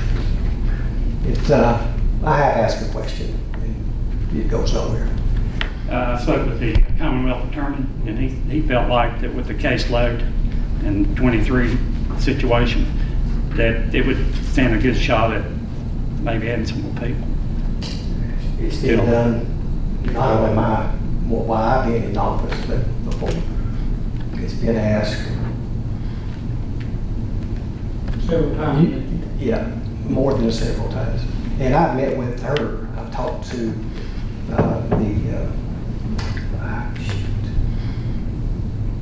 the one that's over at her several times at meetings about doing that. And there's a code section that they go by. And we don't want to be scrutinized for, we're not exactly sure where we're at in that number. So that's not wanting to say it, but saying it, you know. It's been looked into more than once, not just my administration. Thank you. Jeff, can I ask a question? Yeah. How many deputies do we have on? We got 14 on the, is 14 Jason we have? Yeah, on the patrol side of it. And we've worked that out. When I came in, we tried to get add another one in there. We got one that's working 3 on 3 off. We sort of using some part-time, doing court work, transports. So we added one more that way. But then you still got the times where people's off. This time of year, we're averaging 2 a day, 2 a shift. How many really do we have in the whole county at doing that? Counting resource officers, what, 48? Or total officers, resource, everybody? 46, 48, yeah. Thank you. Anyone else? Thank y'all for everything you do. We appreciate you. Yeah, thank you, Jeff. You're welcome. Sheriff, sorry. All right, moving right along. Commissioner Knox update. I did receive an email from Ms. Taylor, I guess it was answering a few questions that were posed. Let's see here. She did say that, you know, she posted on Commissioner Revenue's Facebook page kind of a statement trying to address any concerns, questions, or anything that she's kind of seen come into her office. So I guess take a look at that. As far as the clean loan, I guess versus the retail value on personal property. The vendor that they use, there was an issue with that where you know, some of that I think got switched. They're working through that. There'll be some adjustments made through abatement or supplements, and she's just kind of looking into how all that all's going to work. And then, yeah, as far as you know, any estimates on budget and stuff, she said that, you know, that's usually they just do the best they can do, but they were planning on you know, doing the obviously the loan, not the retail value. So Yeah. the mistake was they just got switched and somehow in the system. Yeah. There was a guy that I was talking to, I believe yesterday or the day before, said that the card that he had, I can't remember what kind, said it was like $39,000 was the winner sticker. He said he'd owned it for 2 years and said he got a tax ticket for the same amount as the winner sticker was. That's what they're talking about with Yeah. retail. And he said that he did call Tammy and she took care of it for him. Yeah. Yeah, she did just encourage, you know, if anybody has any questions about anything, you know, just stop by her office. And I think she was, last I saw her, she was at the front desk today, so she's available to talk to you about any of your concerns on your tax tickets or anything that you have. Has there been any public method used to notify the people that this is not everybody watches our meeting. Some people probably have already paid without question. I guess, you know, other than her post, like she said, evidently she's been posting on the Commissioner of Revenue Facebook page. I don't know. I mean, that would be a question for her as far as how she was wanting to notify her. Do you think that we maybe should put an ad in the Scott County Star so more people would maybe get out and know about it? That's probably something we could recommend to her office. Let her. Yeah, I would let her decide that. That's a good idea. Because a lot of people do read the paper. Because, I mean, word of mouth is one of the best things in the world, and if people sees it, and like I said, the gentleman told me, he said he had no problem. Soon as he notified her, and matter of fact, when this meeting's over, I've got to go there myself. Yeah, and she was planning on sending down abatements, you said, for... Yes, I mean, there'll probably be a few abatements and a few supplements, so both sides of the coin. Okay. So are you saying that people that pay too much will get reimbursed? That would be the abatement. And the supplement would be ones that should have been charged that weren't. So, okay, that's fair. Yeah. The forecast on the budget, I know you weren't here, but was that based on loan value or retail? I believe loan value. So that should be correct, right? Yeah, I think they switched the system over either after during the budget process or after the budget process, if we include them. But those were from the old system that had the correct number on it, to the best of my knowledge. Okay. Moving right along, appointments. We've got, bookkeeping. I'm sorry, I wrote it off to the side. Thank you, Ms. Gatley, for keeping me in line there. Bookkeeping, what we got? Please accept litter controls, Virginia Department of Environmental Quality Litter Prevention and Recycling Program and the Extended Polystyrene Campaign FY26 Grant Award totaling $24,481.91, and the funds will be appropriated after deposit and received at the Treasurer's Office. That's all. It's in your packet. I I'd just like to add that we should appreciate Stacy for writing this grant and getting this approved. That's a huge accomplishment, I think, and thank him for what he does. It's good. So Stacy, if you're watching, thank you.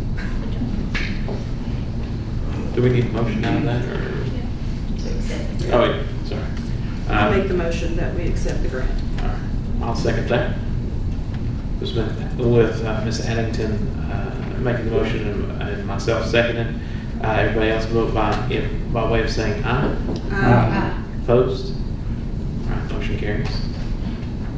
That's all we got, I'm sure. Okay, now appointments.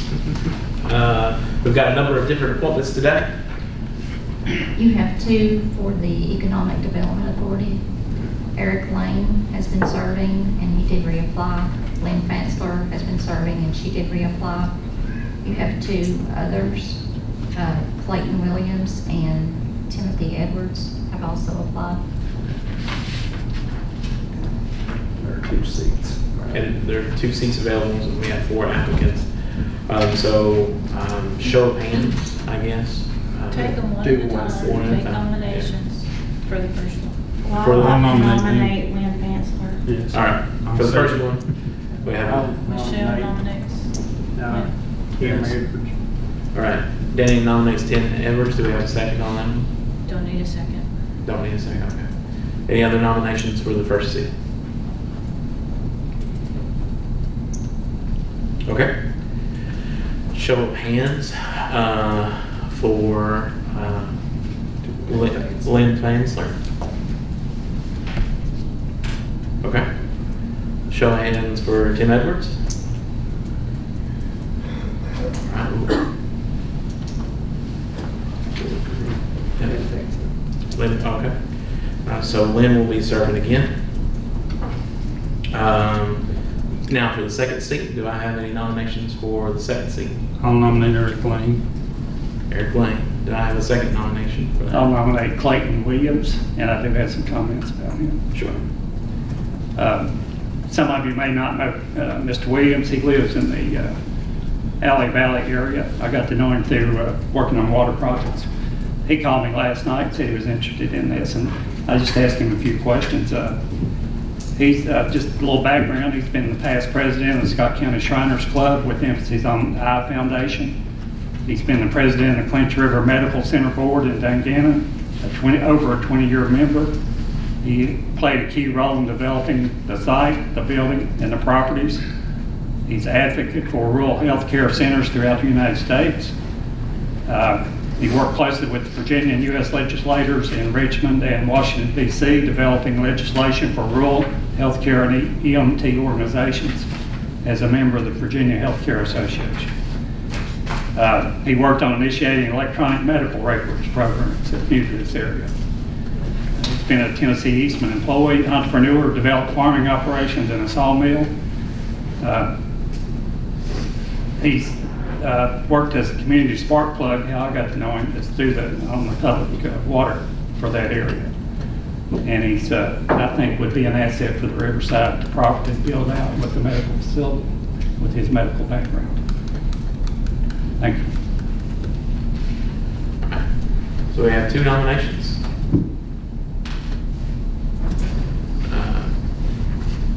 Sorry. Make sure I get the. Any other nominations? All right. Show of hands for Eric Lane. Show of hands for, I'm sorry, Clayton Williams. That's what I was looking for. Show of hands for Mr. Clayton Williams. Okay. Mr. Eric Lane will be serving once again. Regional Industrial Facilities Authority. For this one, the county administrator and the economic development director serves on this board. John Kilgore has been serving and his term is up, so I'm asking that you reappoint him. I'll make the motion that I'll make the nomination of John Kilgore to the River Board. I'll make a motion the nomination cease and go for that. Everybody, since there's, I'll second that. Everybody vote by way of saying aye. Aye. Opposed? All right. Motion carries. And then do we need one for Josh as well? No. That should be. Okay, that's just a, okay.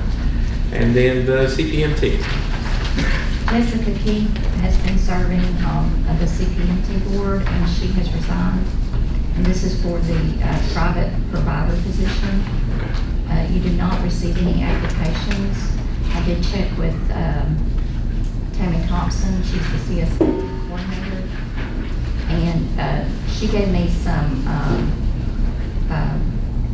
organizations that you could get someone from, the Family Preservation, Harvest Home for Children, Values, and the Revita Recovery.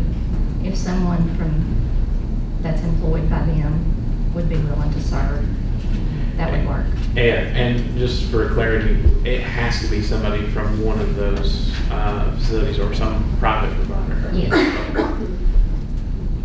I just wanted to make sure that we didn't have flooding coming in about the kids. But, okay. We'll keep digging on that. That one's always a hard one to fill, they tell me. So, all right, county attorney report. Ms. Campbell. I don't have anything today. If you all have my report in the packets, I'll be able to answer any questions. We appreciate all you do.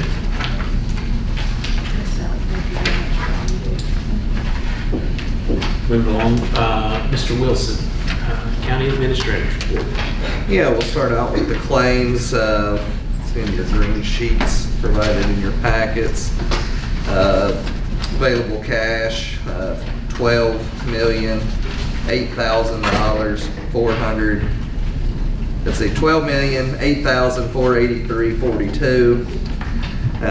Early set claims for the month was $647,206.08. Total claims for the month, $710,051.78. Mr. Chairman, I would ask for a motion to pay the bills. I'll make the motion that we pay the bills. So moved. Ms. Addington seconds. Sorry. And all in favor of way of saying aye. Aye. Opposed? Motion carries. Just a couple things under my miscellaneous.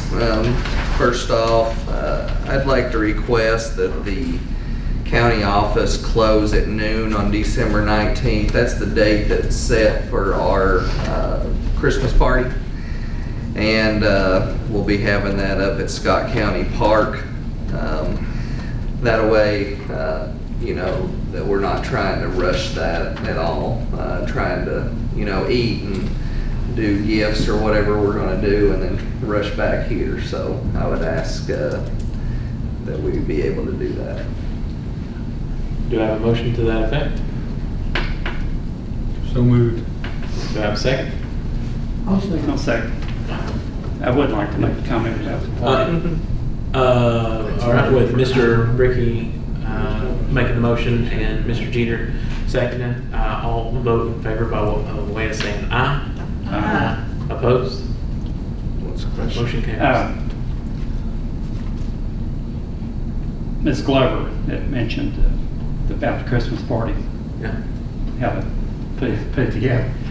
I'm all for the company funding the Christmas party, the county funding the Christmas party. That's okay. I'm using my supervisor salary to that's fine. Find some cater. So Yeah. we don't need to. I don't have any objection to that. I appreciate both of you. You know, should be a good event. Of course, I haven't done it before, but it sounds like everybody usually has a good time. Everybody had a great time last And year. it's nice to celebrate, you know, a year's worth of hard work together. So, my next ask. Just a minute, Josh, Yes. if you don't mind. Are you bringing dishes, or is it all gonna be Well, catered or whatever? We'll get it catered. Yeah. Catered? Yeah. Okay, so we don't need to bring dishes. Right. Not unless you want to. This one's on Chris.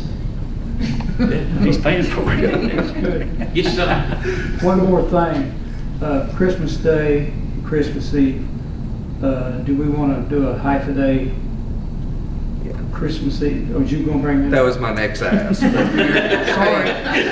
You're reading my mind. Yeah. Yes, I would ask for 4 hours PTO for county employees on Christmas Eve, in addition to the 4 hours that's provided by the state. Okay, so that gives them a whole day. Correct. So it'd be Christmas Eve, Christmas Day, and then the Friday off is what I'm requesting. It'd be the same as what we did for Thanksgiving. Okay. So Wednesday, Thursday, Friday. I'll make that motion. I'll second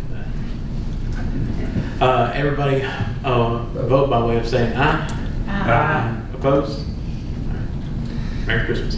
Thank you all. One last thing, Brittany Robertson has asked me to, we've been talking about this for a while, trying to come up with a committee that really has representation from all the communities within the county. And so I guess what my ask would be, or at least to consider it, is to, instead of doing a whole new committee, she already has a tourism committee currently that is granted through, there she is, granted through the code section, part of Appalachia, that sets up the local committees. And so what we would be looking at, right now there's 5 members on the local committee. I don't know what the number would necessarily be, but what we're looking at is 2 members from each community around Scott County. And, hopefully we would like to see, those 2 members be already involved in some of the planning with the local areas, whether that's Nicholsville days or Dungannon or Duffield or Hilton's, Gate City, Weber City, whatever, too. And that would also come through the board for an appointment. So it would just be a restructuring of that committee. How are we defining communities here? Well, I guess we'd have to set a number, and I don't know if Ms. Robertson wants to speak to that. Well, and that's a great question. Josh and I had kind of tossed the idea around of expanding that committee and really kind of making more of a central county tourism committee, because we've got Nicholsville Planning Commission, there's Gate City Frontier, but as far as one central group in the county that works together in terms of planning events, and in the very beginning it may just be that we all coordinate with each other and make sure we don't have the same events on the same days. I know Dungannon has a few folks that do those things. Duffield has a few folks that help and do those things, but there's no central organization. So we are in the very early stages of deciding what that may look like. But the hope is that it would be one county-wide group that would be responsible for, at the very beginning, just coordinating dates to make sure that we're not conflicting days. We want to be able to have our Christmas parades and all of our festivals on different days so that we're not competing event-wise. And, I want to be able to have a central group to where we can plan those things together. Everybody's going to be responsible for planning their own things, but we can kind of bounce off ideas off each other and make sure that we are really kind of pushing county events as a whole. Are y'all worried about the size of that group getting unwieldy? Because I know, the larger you make a committee, the more voices that you got, and it seems like the less that gets done. How would y'all control for that, I guess, is one. Well, I think in the very beginning, like I said, it's less about, hey, let's all get together and plan these things. It's more about, let's just make sure we're making our events on different days and working together to do that. And Josh and I had talked about some of the conflicts of days that we've had in the past and how it's just very difficult to cram a lot of things in one 2 or 3, block weekends. So, if we need to back it down to 1 per community, we could certainly look at that. But again, there are already established groups in Nicholsville, Gate City, maybe Dungannon. I'm not quite sure what they're working with at this point. Yeah, that would be my only concern. I'm all Sure. for it. I think we should have more representation, but, you know, as Mr. Jeter knows from the regional jail, like, once you get, you know, more than about 15 in there, it's rough. And I completely understand that, but my thought process with that as well too is if we ever really truly want to host countywide events, so if we ever got back to the idea of maybe hosting a Scott County fair, we're going to need representation from every community there in order to be fair and in order to be able to give everybody the opportunity to participate and to share ideas. And so, you know, I think our long-term goals is that we can do more countywide events. We've got some really great town events, and we want to see those things continue, but long-range goals is that we would host some countywide events as well. And the code section does say that the local committee be made up of 5 or more members. So we're just at 5 right now in our bylaws. What if you made it according to the voting districts? That would be 6 times 2 would be 12. I think that would be pretty good. So that would be Gate City, Nicholsville, Hilton's, Yuma, Duffield, Dungannon, Fort Blackmore. Yeah, even some of the districts have like 2 distinct communities, like, you know, Rock Cove is in Rye-Cove, Fort Blackmore, and Dungannon is all District 5. What was your definition of communities? Mapleton.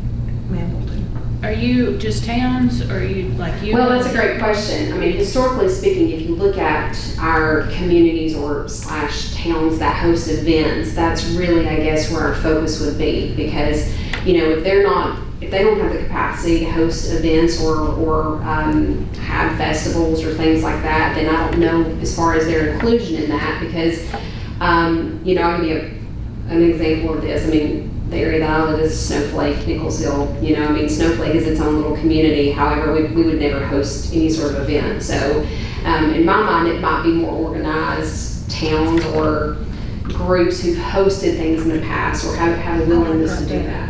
I think that's you probably have more participation. Because, I mean, if somebody lives in a community that doesn't have events, just like you said. Sure. In my mind, you know. And maybe they want to start. Sure. And maybe there's, you know, representation from those groups as well. But, you know, this idea was kind of born out of the idea. I have a master calendar where I'm putting together all of the events for the county and having them added to the website. But I don't have anyone that's pumping that information to me other than if I'm reaching out to these people and saying, hey, do you have anything going on? And so there's just there's no master group that says, hey, let's make sure that we don't have, you know, 2 events on the same day, because realistically speaking, we don't have enough people to populate these events if we're doing them both on the same day. So, you know, and I'd love to see, at the end of the day, you know, I've got a great tourism committee, but I would love to see us move towards more of a let's start organizing and planning things. And the group that I had this year was instrumental in the Makers and Growers Festival. You know, and of course we have people from, you know, kind of spread out representation, but, you know, we've got a whole group in Nicholsville that does their own planning, you know, commission piece. We've got Gate City Frontier. You know, we've got a few ladies and gentlemen over in Duffield that do their thing. But if we could put all those folks together and be able to work together, I think that would be best. No, I think that's great. Yeah. So, Ms. Kegley, would we be looking at just amending the current bylaws, or what would be the next action be? That would be up to the committee, I guess, to amend their bylaws. You all would just be supporting having more members on the committee that you would be appointed to. We'll support you. Oh yeah, sounds great. Thank you for all you do. Thank you. Thank you. Thank you all. Appreciate it. Thank you. Maybe another board action. Yeah, so I guess do I have a motion to the effect that we support the tourism committee expanding? I'll make that motion. All right, Mr. Skeen makes that motion. Do I have a second? Second. Mr. Castile seconds. Everybody vote by way of saying aye. Aye. Opposed? All right, motion carries. That's all I have, Mr. Chairman. All right. We're going to cover PSA, won't you? No, I wasn't. I think the report, Mr. Dishman, I think, submitted a report. Okay. Mr. Dishman had a conflict today with the FEMA. Can we get him in here next month? I can ask. I'm sure everybody would like to hear from him, especially due to some of the articles that have been published and some of the questions that the citizens have. I just think it'd be good to have Mr. Dishman in here. We can certainly request that. Well, let's request it every month until he gets in here. Okay. Because he put off the last one as well. I agree. If I remember This correctly. is the second time. There Yeah. was two, yes, this would be the second. Yeah. I know he's a busy fellow, but it doesn't take much of your time to come down here and at least give everybody an explanation or talk. So yeah, let's do that. Yeah. All right, moving right along. Board of Supervisors, comments, requests, and recommendations. Just want to say that earlier this month, I guess in November, since the last meeting, I had a meeting with VDOT. Mr. Skeen was there as well, where we talked about a number of different projects in the county that we're going to be submitting for funding requests. So we're working through that. The dirt roads did come up, and they said that the main mechanism that they have to fund that is the pot of money that we've always known about. And the only way that we could really be moving on that is to expand that pot of money. So it really becomes a Terry and a Todd issue there, or Mr. Kilgore, Mr. Pillion.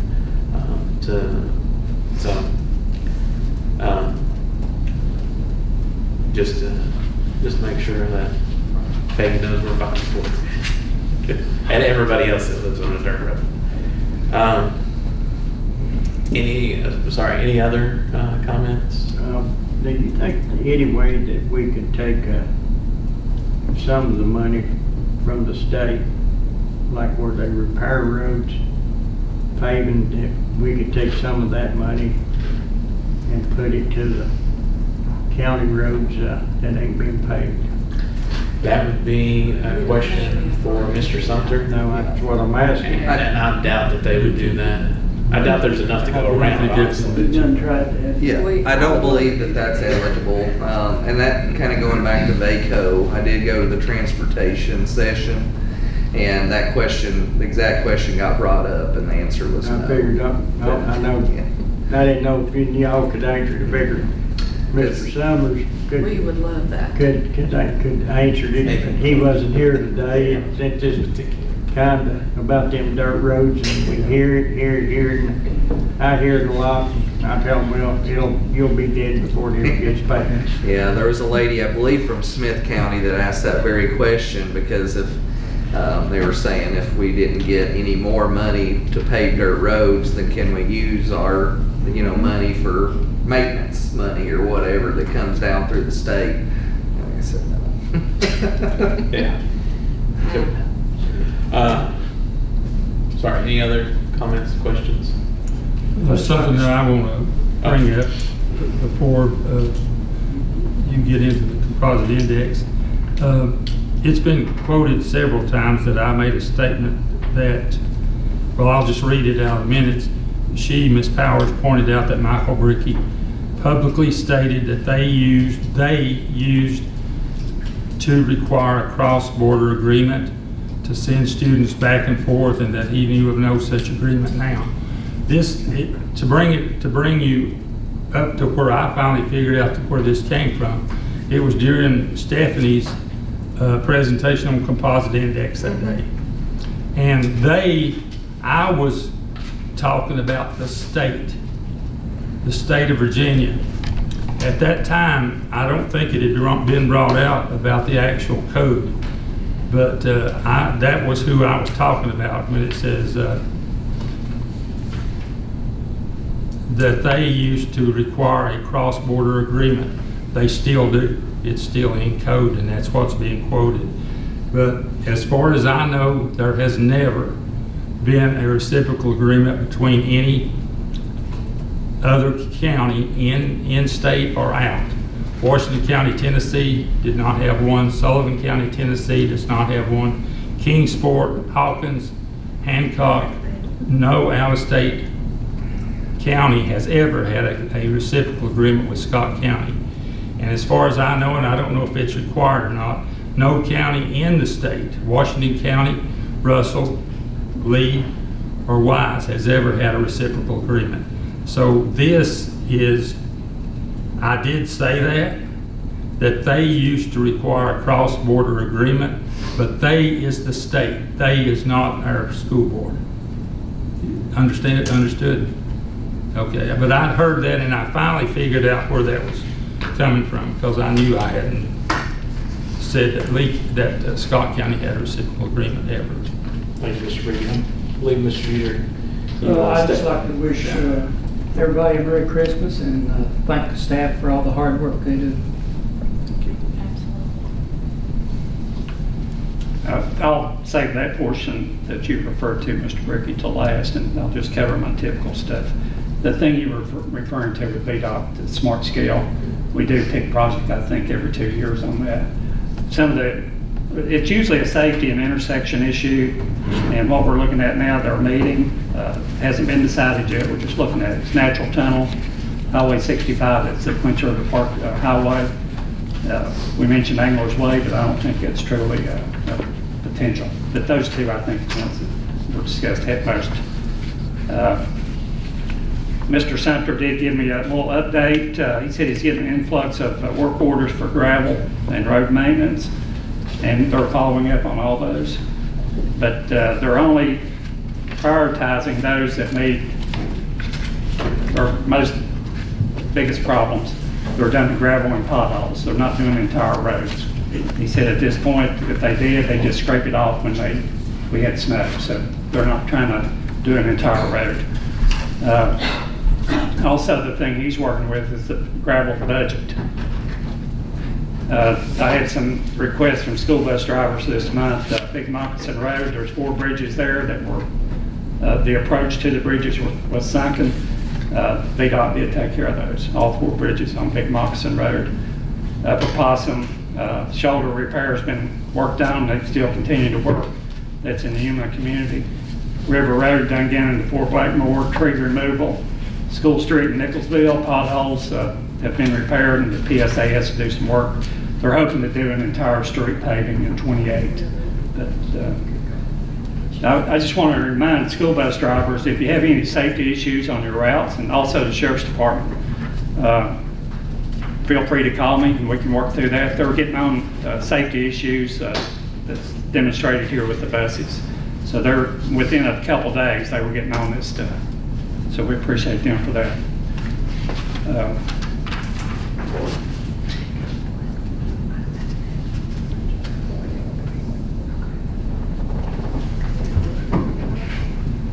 One thing I will add to the PSA that Ms. Glover had asked for a mapping of the new project areas for the sewers be on their website. It's now on the PSA website.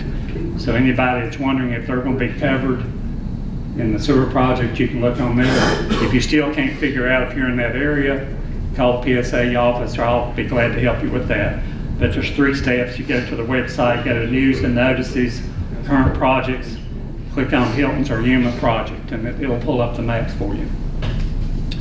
I got on APCA, that's the old RADA, Windows and Doors and Weatherization. I got a call from Ms. Joseph, project manager with Habitat for Humanity out of Charlottesville. She's been overseeing the Blueberry Hill project in Dungannon. They've completed 1 house renovation and have a contract on it. It's entry-level housing. They have had a price reduction of $2,000, so a 3-bedroom unit is $88,000, 2-bedroom $73,000. And there's also some financing opportunities that go along with that. So this is a good opportunity. They have several more houses under construct or remodel now, APCA has assisted with the playground renovation, so they do have a nice community playground that they're working. But they do have a broker in this area that's working with Habitat for Humanity and selling those units. But if anybody needs contact, just give me a call. I did speak with Mayor Danny Dixon with the mayor of Nicholsville. He spoke about the Daniel Boone Trail Association. The funding they got there is $464,000 to improve a trail from the Daniel Boone Interpretive Center to Cane Gap. And that's going to take place in about a year. It's a 5-mile hiking and bike trail. He also told me that Bushmill got a grant for improvements. They've already completed the walking bridge, and they have additional plans for lighting and video, and they're hoping to open one day each week to the public. I think Mr. Beckley's name came up today. We were at a Winnewisco meeting this week, and one of the employees, Jimmy Atkins, spoke on the Virginia Disaster Assistance Program, and I did reach out to him. He thought Mr. Beckley had submitted his application for that. He said they were waiting on a building inspector. Now, I don't know if that means county inspector or somebody else. We submitted that report last week. Yeah. Okay. Yeah, everything So should be Mr. good to Beckley's being looked at. Yeah, there were several residents there on Moore Hollow Road that He mentioned they had several. we should have, yeah. Listen, I'd like to thank each and everybody that's working on that project, because, I mean, the man needs help. Right. And Stephanie, she even mentioned it a few months ago. Yeah. And like I said, anybody, neighbor. get fine fella, Yeah. good neighbor, anything that you say good, he's that kind of man. He needs help. Yes, he does, and he did. The next thing is the composite index. I did have someone reach out to me with some information regarding that, and this goes back to Ms. Addington's presentation, I think a couple months ago. Where did you pull the data for that report that you put together? Every bit of that came from the Virginia Department of Education website. I'd like to know who reached out to you. His name is Dr. Tom Brewster. He's a PhD. He's a highly regarded educator, administrator, and faculty member of a major university in the field of education. He's familiar with all of this information. Yes. And understands the local composite index. He's the former superintendent of Pulaski County Schools. He's a former, appointed by, I think he's appointed by the governor and has worked with the Virginia Department of Education in Richmond. And he's been appointed to several boards in the state of Virginia, educational boards and universities. Somebody mentioned he might be going back this year to Richmond to work with the Department of Education. He said accepting out-of-state tuition does not affect the composite index. In our case, Tennessee students count would be included in the total No, sir, it is average not. daily membership. Absolutely is not. It reads directly out of there. I have read that verbatim. It absolutely affects that number. The average daily membership number will, if the tuition is charged, they are not counted in the average daily membership number at the end of the year. I promise you that is exactly how that reads. Is it not how you word it as they come in?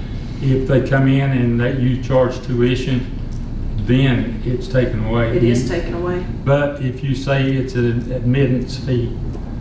It's all in the wording. Earlier, I know Frida, Turry, and I don't know who else. I was sick at that time and I couldn't be there. But they had a meeting on this very thing, and I think they decided that it's how it's worded as to whether you can use it in your ADM, your average daily membership March 1st. Again, no, continue, because I need to hear the rest of this. He said any tuition collected stays within the local school district. Yes, it does. It would go to the school district. I think a statement was made that it goes to the state of Virginia if there's a tuition. That's what they told us. That Yes. If they charge tuition, it went to the state. Yes. If they charge admission fee, It stays Stays here. Stays here. So it's the words that makes the difference. Yes. Now, I was not in that meeting, but that's what I heard came out of that meeting. And there was something Frida mentioned that I used the word tuition. And she corrected me and told me what the word that you had, the way you had to word You it. have to use it as like an admittance fee or something other than tuition. You cannot You say can't use tuition. the word tuition. That was a no-no. If y'all Oh, remember. please continue. Mr. Brewster did check with Tazewell County, and they keep their funds.